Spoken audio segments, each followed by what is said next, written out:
सवालों का भी मुझे कोई सेटिस्फाइड जवाब दे देता है तो मैं इस्लाम में को वापस कबूल कर लूँगा। और ये सिर्फ 5 क्वेश्चन है मेरा क्वेश्चन नंबर 1 ये है सबसे मेन कि एक खुदा, एक खालिक कायनात जिसने सारी दुनिया को बनाया है, काफिर भी उसी ने बनाया है, मुस्लिम भी उसी ने बनाए हैं, ज्यूज़ भी उसी ने बनाए हैं, क्रिश्चियन भी उसी ने बनाए हैं।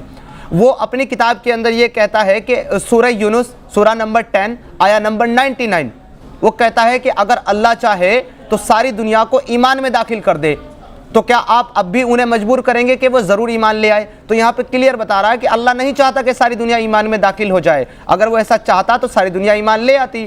फिर अगली आयत यानी कि 100 में कहता है कि और किसी के लिए भी ये मुमकिन ही नहीं है, पॉसिबल ही नहीं है कि वो ईमान ले आए बिना मेरी मर्जी के। और हम लोगों के दिलों के ऊपर जो है मलामत डाल देते हैं, यानी गंदगी डाल देते हैं। तो यहाँ पे खुदा जो इतनी ताकत रखता है कि सारी दुनिया को एक उम्मत बना दे, यानी कि सबको मुसलमान बना दे, वो नहीं बनाता तो वो फिर किस तरीके से अपनी मुस्लिम कौम को ये हुक्म देगा कि तुम लोगों के साथ जंग करो जब तक वो इस्लाम कबूल ना कर लें? ये अपने आप में कॉन्ट्रडिक्शन नहीं लगता आपको? तो ये कुरान के अंदर, मेरा पहला सवाल ये है कि कुरान के अंदर इतना कॉन्ट्रडिक्शन क्यों है? एक जगह कहता है कि लकुम दीनुकुम वलिया दीन, कि तुम अपने दीन पर, मैं अपने दीन पर। दूसरी जगह कहता है इन्नल्लाह दीनुल इस्लाम, यानी कि सिर्फ इस्लाम ही दीन है। तो अब कहा जाएगा जो अपने दीन पर है उसका भी दीन इस्लाम, जो मेरे दीन पर है उसका भी दीन इस्लाम, तो दोनों का आना वही है। जी नमस्कार जाकिर साहब, मेरा नाम है राजेश्वर, मैं नवी मुंबई नेरुल से आया हूँ और मुझे यहाँ पर लेकर आया है मेरे दोस्त श्री अजीम मुल्तानी ने। तो मैं एक प्राइवेट कंपनी में नौकरी करता हूँ। तो मेरा ये कहना है, हम जो लोग बोलते हैं कि मैं हिंदू हूँ, मुसलमान बोलता है मैं मुसलमान हूँ, सिख बोलता है मैं सिख हूँ, क्रिश्चियन बोलता है मैं ईसाई हूँ, तो सब लोग अपने अपने धर्म का अपना परिचय देते हैं। तो मेरा सवाल ये है कि इस धर्म को बनाया किसने है, और अगर बनाया है तो किस मकसद से बनाया है?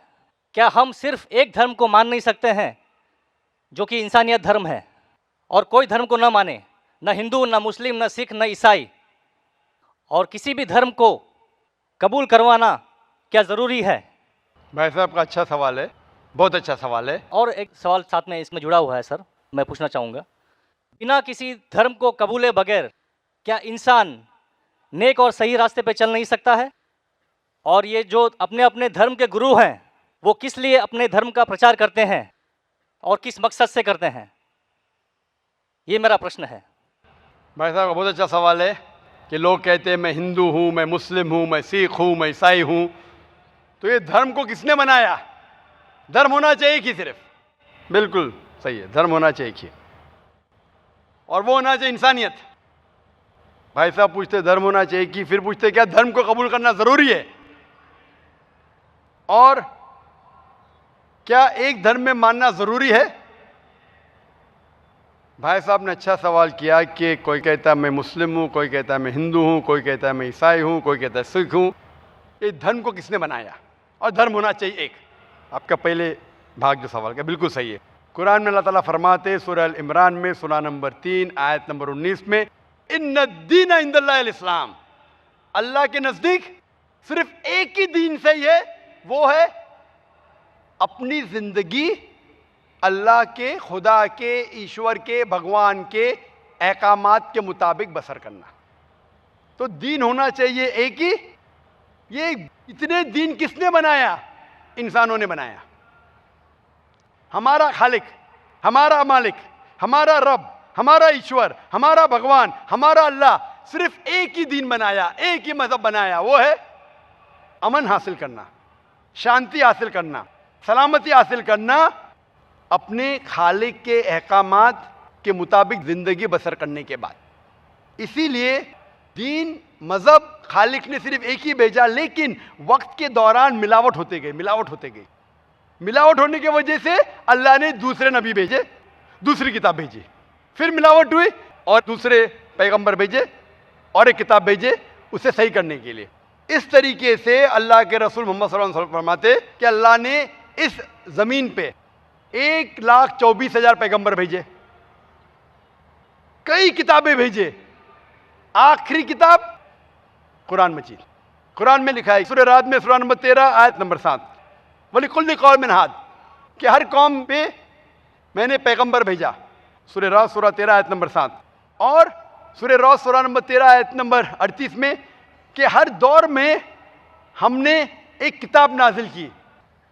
आखिरी किताब है कुरान, आखिरी पैगंबर मोहम्मद सल्लल्लाहु अलैहि वसल्लम। हमारे खालिक ने एक ही मज़हब भेजा, हमने उसमें मिलावट पैदा की। मज़हब का अगर सही मानी ले, हिंदू की क्या मानी? हिंदू की मानी ये है कि जो इंसान हिंदुस्तान में रहता है, जो इंडस वैली के इस तरफ रहता है, उसे कहते हैं हिंदू। ये लफ्ज़ सबसे पहले बार इस्तेमाल किया था अरबों ने हिंदुस्तानी के लिए। इस लफ्ज़ के एतबार से मैं हिंदू हूं। उसके बाद लोगों ने कहा कि नहीं, हिंदू वो है जो बुत परस्ती करता है, वो गलत है। तो सही मानी हिंदू के मैं हिंदू हूं। ईसाई के मानी क्या? ईसाई के मानी जो ईसा अलैहिस्सलाम के पैगाम पे अमल कर रहा है, ईसा अलैहिस्सलाम ने जो चीज़ सिखाई उस पर अमल करता है। मैं कहता हूं कि मैं जो अपने आप को ईसाई कहते हैं उससे ज़्यादा ईसाई हूं, क्योंकि मैं ईसा अलैहिस्सलाम के बातों पे और अमल करता हूं बनिस्बत वो लोग जो अपने आप को ईसाई कहते हैं। तो उस लिहाज से मैं और पक्का ईसाई हूं। जू का मतलब क्या? जू का मतलब वो जो खुदा से, अल्लाह से मोहब्बत करता है। मैं अल्लाह से मोहब्बत करता हूं। मुस्लिम के मानी क्या? मुस्लिम के मानी वो इंसान जो अमन सलामती हासिल करता है अपनी जिंदगी को अल्लाह के अहकामात के मुताबिक बसर करने के बाद। मैं मुस्लिम हूं। आप समझ रहे? ये मिलावट बाद में आई, जो ईसा अलैहिस्सलाम ने सीखा उसमें मिलावट आई। तो धर्म सिर्फ एक होना चाहिए। आपका दूसरा भाग, हम क्यों ना सिर्फ इंसानियत पे अमल करें? भाई साहब, आप अच्छे मुसलमान बनने के लिए सबसे पहले आपको अच्छा इंसान बनने पड़ेगा। अच्छा इंसान बनना मतलब, एक मिसाल दे रहा हूं जो मैंने कल दिया था। अच्छा इंसान बनना मतलब स्कूल पास करना। अच्छा मुसलमान बनना मतलब पीएचडी। तो पीएचडी करने के लिए पहले 10वीं तो पास करने पड़ेगा। 10वीं पास करने के बाद ही पीएचडी कर सकते। आप बोले 10वीं के बाद मैं खुश हूं, नहीं, मैं पीएचडी के बाद खुश हूं। तो अच्छा मुसलमान बनने के लिए अच्छा इंसान बनना जरूरी है। जैसा मैंने शुरू में कहा, आप एक मुझे इस्लाम की तालीम बताओ जो इंसानियत के खिलाफ है, एक भी नहीं। तो इस्लाम मजहब ही इंसानियत का है, लेकिन इंसानियत के अलावा और चीज आपको सिखा रही है। क्या कह रही है? शराब मत पियो। अब इंसानियत में शराब पी सकते क्या? नहीं, इंसानियत की किताब में आप शराब पी सकते। हमारा खालिक बोलता है नहीं, शराब पीने से क्या होता है? आज जितने बलात्कार हो रहे, 80% से ज्यादा जो आदमी बलात्कार कर रहा है, या वो औरत जिस पे बलात्कार हो रहा है, या दोनों, तीनों में से एक शराब के नशे में था। इधर वो बलात्कार करने वाला शराब के नशे में था, या जो औरत पे बलात्कार हुआ गया, या दोनों शराब के नशे में थे, 80%। इसलिए हमारा खालिक, हमारा रब कहता है शराब मत पियो। इंसानियत कहती है शराब पियो। आप किस में मानेंगे, इंसानियत या रब में? तो इसीलिए मुस्लिम बनना इंसानियत का पीएचडी है। अच्छा इंसान बनना मतलब स्कूल पास करना। मैं बिल्कुल आपसे सहमत हूं। अच्छा इंसान पहले बनो, फिर मुस्लिम बनो। अच्छा मुसलमान बनने के लिए रब की इबादत करना जरूरी है। आपने पूछा कि कोई मजहब को फॉलो करना जरूरी है? बिल्कुल। अगर आपके पास रूल्स रेगुलेशन नहीं है, आप जब स्कूल में जाएंगे आप बोलेंगे स्कूल के रूल्स को फॉलो करना जरूरी है क्या? मैं एक दिन पीले कपड़े पहनूंगा, एक दिन नीले कपड़े पहनूंगा, एक दिन लाल, नहीं, रूल फॉलो करो। सब लोग साथ में ABCD, नहीं मैं ACDB पढ़ूंगा, Z पढ़ूंगा, नहीं, ABCDEFG कायदे से पढ़ो। आप कोई कायदा फॉलो, अब बोलेंगे रूल फॉलो करना जरूरी है, मैं लेफ्ट हैंड पे नहीं चलाऊंगा, राइट हैंड पे चलाऊंगा। हिंदुस्तान में तो राइट हैंड ड्राइव, अमेरिका में तो लेफ्ट हैंड ड्राइव। नहीं, लाल के ऊपर मतलब मैं जाऊंगा, ग्रीन मतलब मैं ठहर जाऊंगा।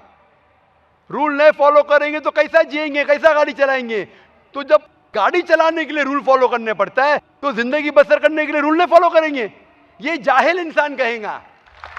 होशियार इंसान ने, और मैं समझता हूं आप तो होशियार इंसान है।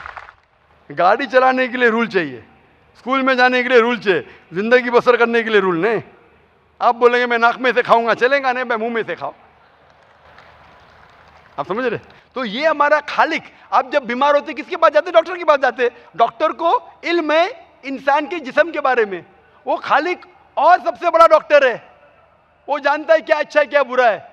इसीलिए खालिक जो कहता है, हम आपको बनाने वाला जो कहता है, उसके अहकामात पे चलने से अच्छे मुसलमान बन सकते और सबसे ज्यादा सफल मुसलमान बन सकते और इंसान बन सकते। मैं पूछना चाहता हूं, आप मानते हैं खालिक में? खाली का मतलब मुझे नहीं पता। बनाने वाला। आप एक ईश्वर में मानते, एक खुदा में मानते या अनेक खुदा में मानते? नहीं, मैं तो सभी जगह जाता हूँ, मंदिर जाता हूँ, मस्जिद जाता हूँ, लेकिन मैं किसी को मानता नहीं। मैं सिर्फ यही मानता हूँ कि मैं भी मंदिर जाता हूँ, मस्जिद, ऑलमाइटी है, एक मैं पावर भी जो है, मंदिर, मैं भी मंदिर जाता हूँ, मस्जिद जाता हूँ। एक पावर जो है जो हमको रूल करती है, मैं उस चीज को मानता हूँ।